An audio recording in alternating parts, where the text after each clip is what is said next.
ओम नमस्ते यतिराजाय विवेकानंदसूरये सच्चे सुखस्वरूपाय स्वामिने तापहारिणे स्वामिने तापहारिणे। प्रिय मित्रांनो, नमस्कार। विवेकानंद विचारसागर या मालिकेमध्ये आपलं सगळ्यांचं स्वागत आहे। स्वामीजींचा विचार बघूया। स्वामीजी म्हणतात, चारित्र्य संपन्न, बुद्धिसंपन्न आणि लोकसेवेसाठी सर्वस्व समर्पण करणारे युवक हवे आहेत। माझ्या कल्पना प्रत्यक्षात आणण्यासाठी प्राणही ओवाळून टाकण्याची सिद्धता असलेल्या आणि त्याद्वारे स्वतःचे आणि संपूर्ण देशाचे कल्याण करू शकणाऱ्या आज्ञांकित युवकांवरच माझ्या भविष्याची आशा केंद्रित झाल्या आहेत। म्हणजे इथे स्वामीजी म्हणतात की युवक हवे आहेत। आता बरेचदा काय होतं, आपल्या मनामध्ये गोंधळ निर्माण होतो की स्वामीजींना युवक हवे आहेत म्हणजे काय, त्यांना संन्यासी हवे आहेत असं मुळीच समजू नका। प्रत्येक युवकच काय संन्यासी झाला पाहिजे अशी स्वामीजींची मुळीच अपेक्षा नाही। युवक कोणीही असू शकतो, तो अधिकारी असू शकतो, तो राजकारणामध्ये असू शकतो, तो कोणत्याही क्षेत्रामध्ये असू शकतो। पण इथे स्वामीजी म्हणतात की ह्या देशाचे युवक कसे पाहिजे। आपल्या देशामध्ये युवकांची संख्या भरपूर आहे, पण आता हे युवक कसे पाहिजे। जर भारत राष्ट्राची पुनर्निर्मिती करायची असेल तर युवकांमध्ये कोणते गुण पाहिजे की जेणेकरून ते स्वतःची पण प्रगती करतील आणि देशाची पण प्रगती करतील। तेव्हा इथे स्वामीजींनी काही गुण सांगितलेले आहे की हे असे गुणसंपन्न युवक जर देशामध्ये असेल, ज्या देशामध्ये असेल, त्या देशाची प्रगती झाल्याशिवाय राहणार नाही। आता हे गुण आपल्याला आत्मसात करायचे, त्यासाठी आपण संन्यासीत झालो पाहिजे असं काही नाही। आपण कोणत्याही क्षेत्रामध्ये कार्य करू शकतो, पण जर हे गुण आपल्यामध्ये असेल तर नक्कीच आपण आणि देश महान होईल। आता स्वामीजी कोणते गुण सांगतात। पहिला आहे चारित्र्य संपन्न। म्हणजे युवक कसे पाहिजे, चारित्र्य संपन्न पाहिजे। सगळ्यात महत्त्वाची हीच गोष्ट आहे आणि म्हणून स्वामीजी पुन्हा पुन्हा म्हणतात की आपल्याला मनुष्य निर्माण करणारं, चारित्र्य निर्माण करणारं शिक्षण हवं आहे। ज्या शिक्षणाद्वारे चारित्र्य निर्माण होत नसेल ते शिक्षणच नव्हे। इथे चारित्र्य म्हणजे काय, नैतिकता। आपल्याला नैतिक युवक हवे आहेत। आता नैतिकता म्हटलं की त्यामध्ये बऱ्याच गोष्टी येतात। म्हणजे आपल्याला आयुष्यामध्ये कोणतंही वाईट काम करायचं नाही की जेणेकरून लोकांना त्यापासून त्रास होईल, असं कोणतंही काम आपल्याला करायचे नाही।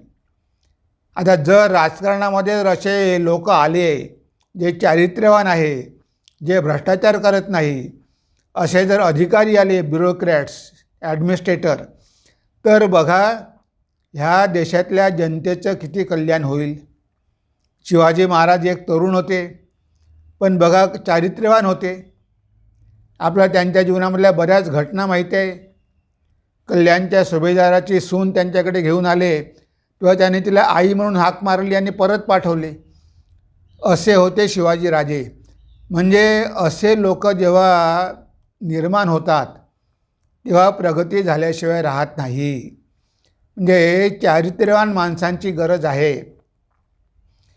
ती जिथे कुठेही ते कॉम्प्रोमाइज करणार नाही, कुठेही तडजोड करणार नाही, कुठेही सत्याशी तडजोड करणार नाही आणि स्वतःच्या स्वार्थासाठी इतरांचं नुकसान पण करणार नाही। तर असे चारित्र्यवान की ज्यांच्या ठिकाणी चांगले गुण आहे, जे सेवा करण्यास तत्पर आहे, ज्यांच्यामध्ये प्रामाणिकता आहे, जे वेळेवर येतात, जे लोकांना मदत करतात, म्हणजे अशा प्रकारचे लोक जर असेल, लोकांकडून काही अपेक्षा ठेवत नाही, तर बघा देश पुढे गेल्याशिवाय राहणार नाही। म्हणून स्वामीजींनी इथे म्हटलं आहे की युवक, नॉट संन्यासी। असे युवक हवे आहेत आणि असे युवक निर्माण करण्यासाठी त्यांना तसल्या प्रकारचं शिक्षण देणं गरजेचं आहे. पूर्वी आपल्या देशामध्ये गुरुकुल पद्धती होती. सगळे युवक गुरुकडून शिक्षण घ्यायचे, गुरुच्या आश्रमात जाऊन राहायचे आणि तिथे त्यांना ह्या सगळ्या गोष्टी शिकवायचे. आपल्या शास्त्रामध्ये सांगितले आहे, उपनिषदामध्ये सांगितलं आहे, सत्यम वद धर्मम चर मातृदेवो भव पितृदेवो भव, हे सगळं वेदांमध्ये आहे. जेव्हा शिष्य गुरुकडे जायचे तेव्हा गुरु त्यांना ह्या सगळ्या चांगल्या गोष्टी शिकवायचे आणि त्यामुळे ते महान होऊ शकले आणि देशाला पण महान करू शकले. पण आज आपली शिक्षण पद्धती अशी झालेली आहे की फक्त पैसे कसे कमवायचे,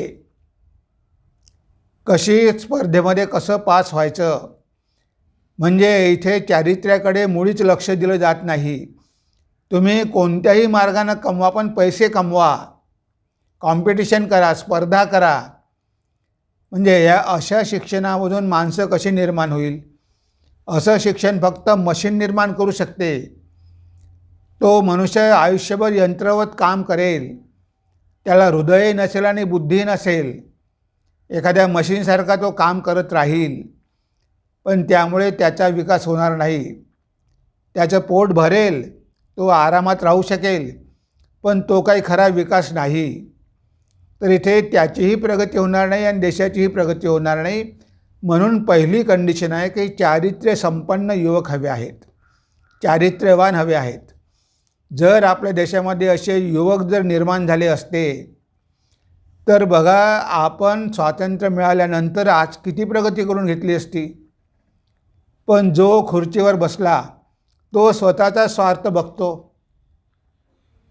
आता बघा, अण्णा हजारे एक युवक आता एका छोट्या गावामध्ये येऊन राहिला, किती आंदोलनं केली, किती लोककल्याणाची कार्य केली, गावाची किती सुधारणा केली. आता त्यांना संधी होती राजकारणामध्ये जायची. जेव्हा केजरीवालनी पार्टी सुरू केली तेव्हा अण्णा हजारेंना पण संधी होती, पण अण्णा हजारेंना माहीत होतं की राजकारणात गेल्यानंतर चारित्र्य टिकवून ठेवणं फार कठीण आहे. म्हणून ते त्या भानगडीतच पडू शकले नाही.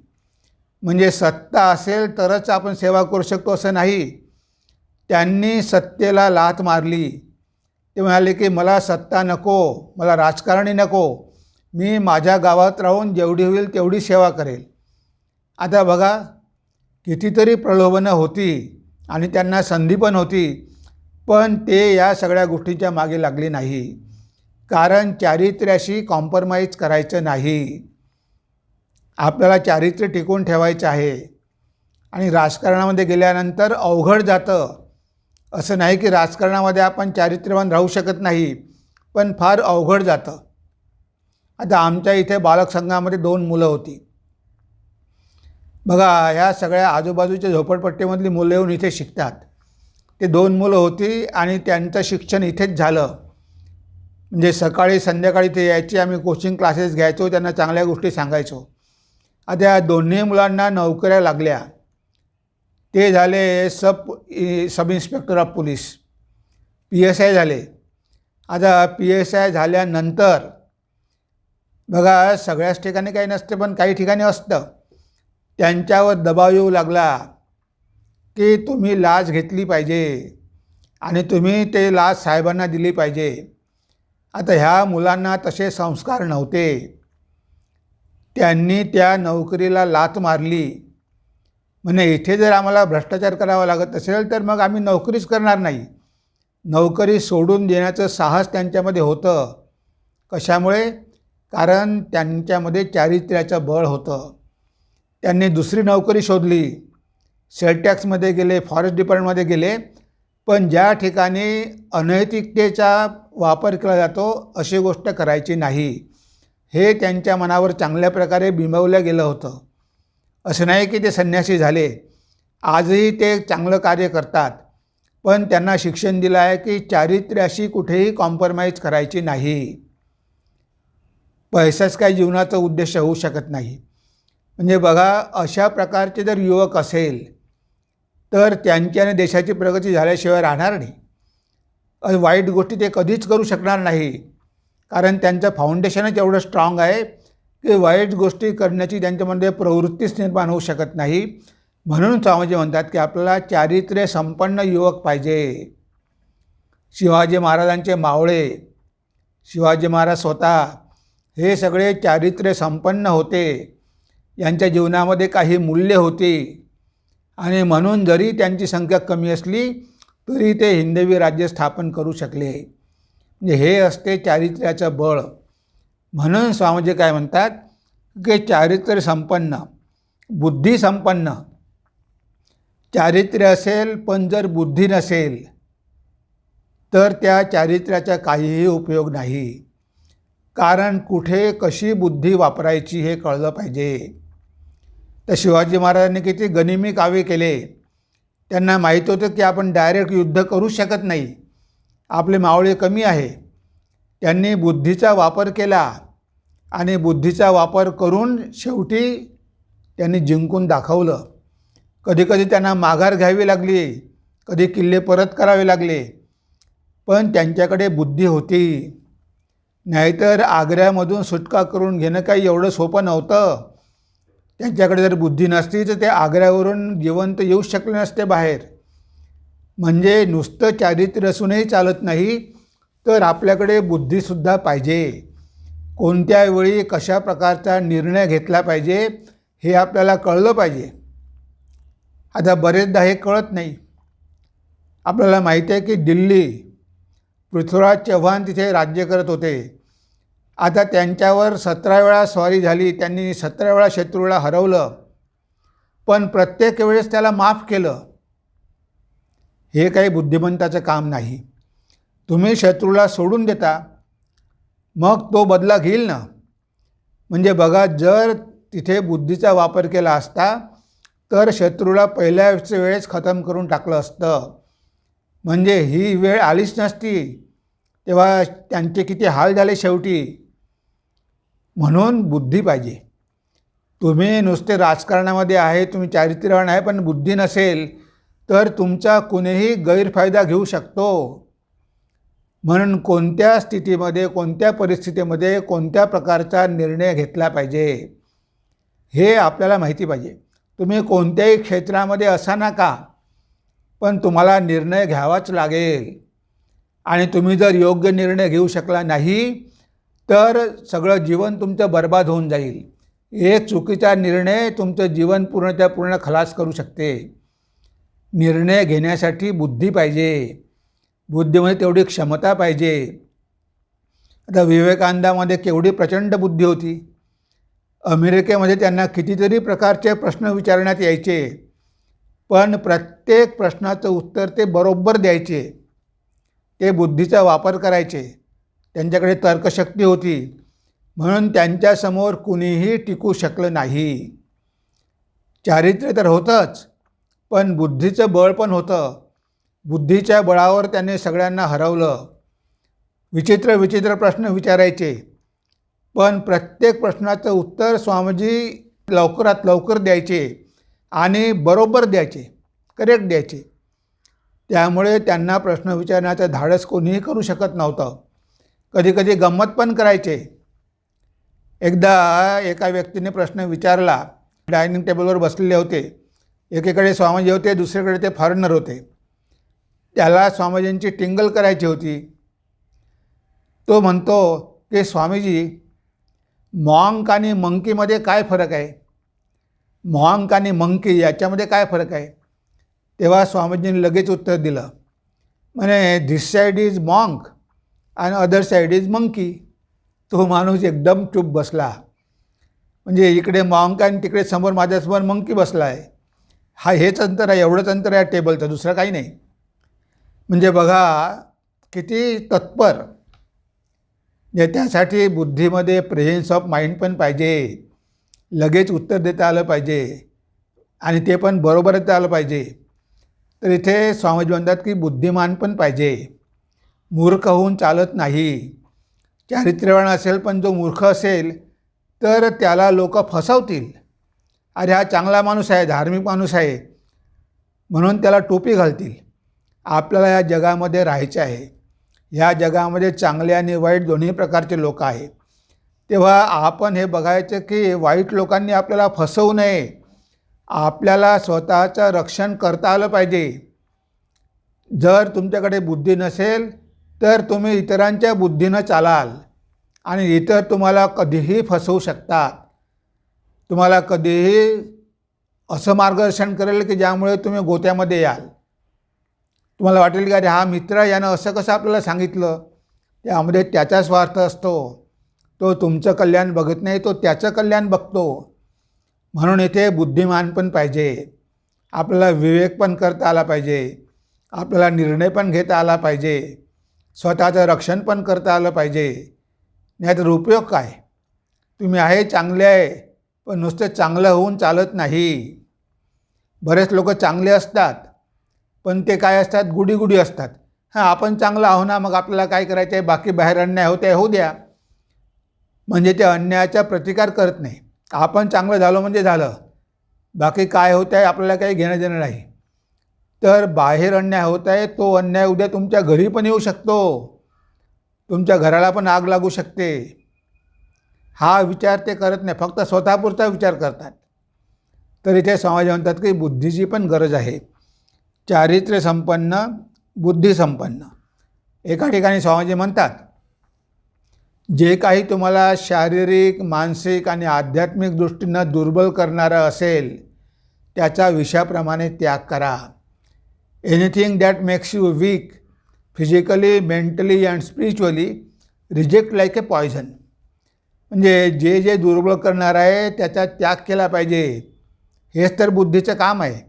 जगामध्ये चांगलं वाईट आहे, त्यामधलं चांगलं घ्यायचं आहे, वाईट सोडायचं आहे. ते निर्णय घ्यायचा आहे. बुद्धीमध्ये दृढनिश्चय पाहिजे, निर्णय घेण्याची क्षमता पाहिजे. म्हणून इथे स्वामी म्हणतात की बुद्धिमान पण पाहिजे, नुसते चारित्र्य नसून चालणार नाही. आणि लोकसेवेसाठी सर्वस्व समर्पण करणारे युवक हवे आहेत. आणि लोकांच्या सेवेसाठी थोडाफार तरी आपल्यामध्ये त्यागाचा भाव पाहिजे. बघा, स्वामीजींचे शिष्य स्वामीजी जेव्हा मद्रासला होते, भारत भ्रमण करता करता मद्रासला गेले. तिथे कितीतरी युवक होते. हे सगळे चारित्र्यवान आणि बुद्धिमान युवक होते. ते एकत्र आले, स्वामीजींचं स्वागत केलं, स्वामीजींची व्याख्यानं ऐकली, स्वामीजींना अमेरिकेमध्ये जाण्यासाठी मदत केली, पैसे जमा केले. आता हे सगळे युवक काही संन्यासी नव्हते, हे गृहस्थ होते. पण त्यांनी स्वामीजींना किती मदत केली. विवेकानंद केंद्रामध्ये कितीतरी युवक आहे, काही जीवनवृत्ती आहेत, काही पार्ट टाईम काम करणारे आहेत. ते पण स्वामीजींचंच काम करतात. पण बघा त्यांचं जीवन कसं आहे. जे लोकांची सेवा करण्यासाठी त्यांनी आपलं जीवन समर्पित करून दिलेलं आहे. अशा कितीतरी संस्था आहे. तेव्हा संपूर्ण जरी समर्पण करता आलं नाही तरी काही वेळ तरी आपण देऊ शकतो ना. तेवढं नाही आपण करू शकत. जर ह्या मोठमोठ्या संस्था पूर्ण वेळ काम करतात लोकांसाठी, आपण थोडा वेळ तरी करू शकतो. तर म्हणून लोकांची सेवा करण्याची मनामध्ये इच्छा पाहिजे. एकनाथ रानडेजींनी विवेकानंद केंद्र सुरू केलं आणि त्या केंद्राद्वारे सेवेच्या भावाचा प्रचार केला. स्वामीजींचा जो कर्मयोग होता त्या कर्मयोगाचा सगळीकडे प्रचार केला. आज विवेकानंद केंद्राचे पण कितीतरी सेंटर आहेत आणि भारताच्या अनेक भागामध्ये कार्य करत आहेत. रामकृष्ण मठाचे कितीतरी केंद्र आहे, त्या केंद्राद्वारे रामकृष्ण मठाचं कार्य होत आहे. आता हे सगळं कार्य युवकच करतात, नुसते संन्यासी नाही. पण गृहस्थ पण त्यामध्ये असू शकतात, पण ते युवक पाहिजे. तर रामकृष्ण मठ आणि मिशनचे जे असे प्रायव्हेट सेंटर आहे, बरेच आहे, महाराष्ट्रामध्ये पण 25-30 आहे. आता बरेच सेंटर हे युवक लोक बघत असतात, युवक पुढाकार घेतात, ते कार्यक्रम आयोजित करतात. म्हणजे बघा, कोणत्याही क्षेत्रामध्ये युवक असू शकतात.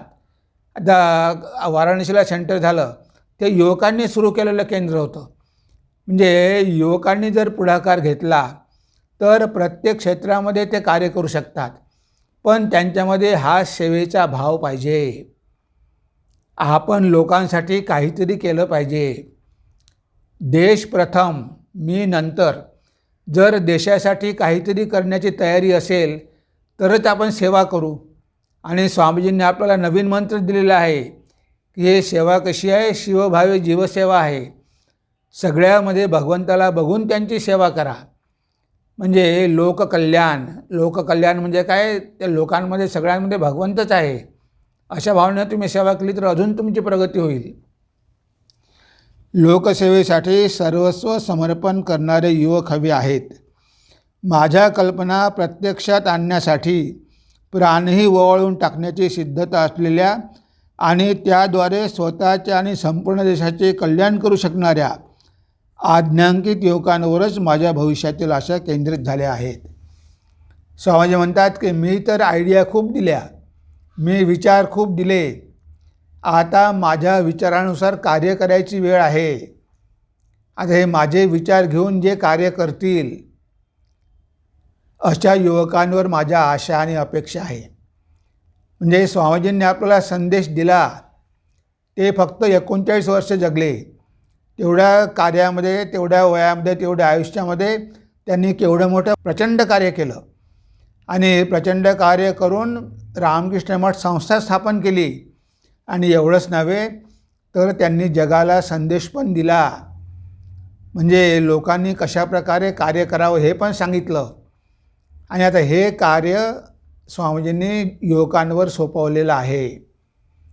युवकांनी त्या आयडिया घेऊन, ते विचार घेऊन प्रत्यक्ष कार्यामध्ये उतरलं पाहिजे. आणि अशा युवकांवरच स्वामीजींची आशा आणि अपेक्षा आहे. आणि अजून एक गुण सांगितलं स्वामीजींनी की आज्ञांकित, म्हणजे आज्ञाधारक युवक हवे आहेत. आज्ञेचं पालन करणारे युवक हवे आहेत.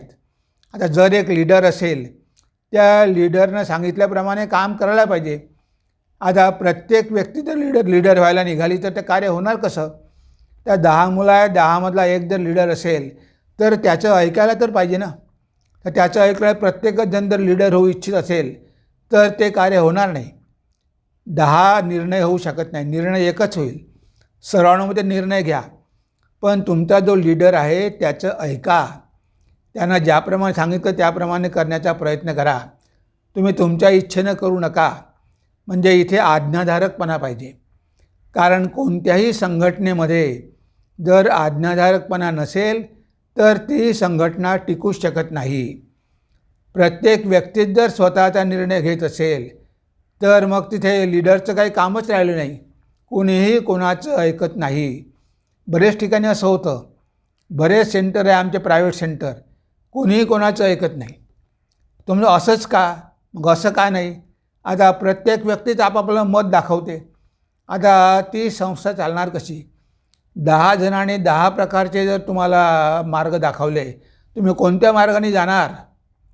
म्हणून तुमच्या लीडरनी जो मार्ग दाखवला त्या मार्गावर जा. त्या मार्गावरच गेले पाहिजे. त्याच्या आज्ञेचं पालन केलं पाहिजे. चुका असल्या तर मग दाखवून द्यायच्या, निर्णय बदलता येतो.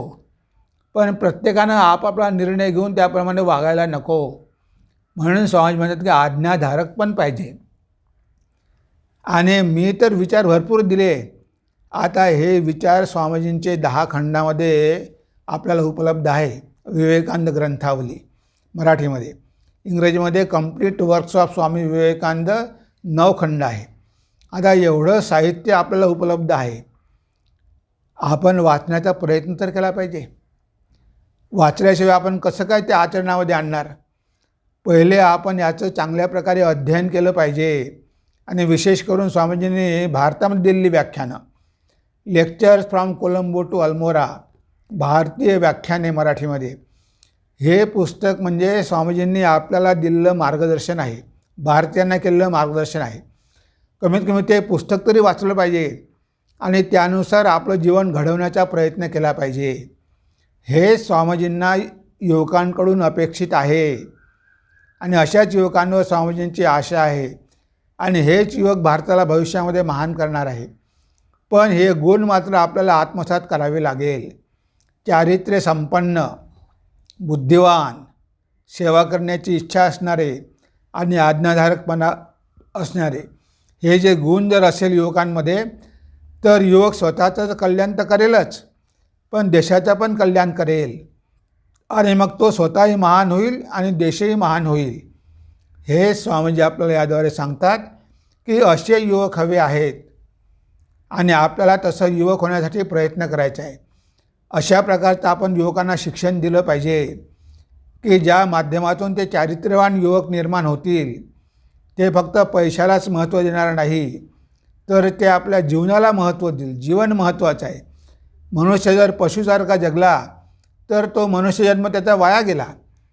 तो मनुष्य म्हणून जन्माला आला, त्यानं मनुष्यासारखंच राहायला पाहिजे, मनुष्यासारखंच वागायला पाहिजे.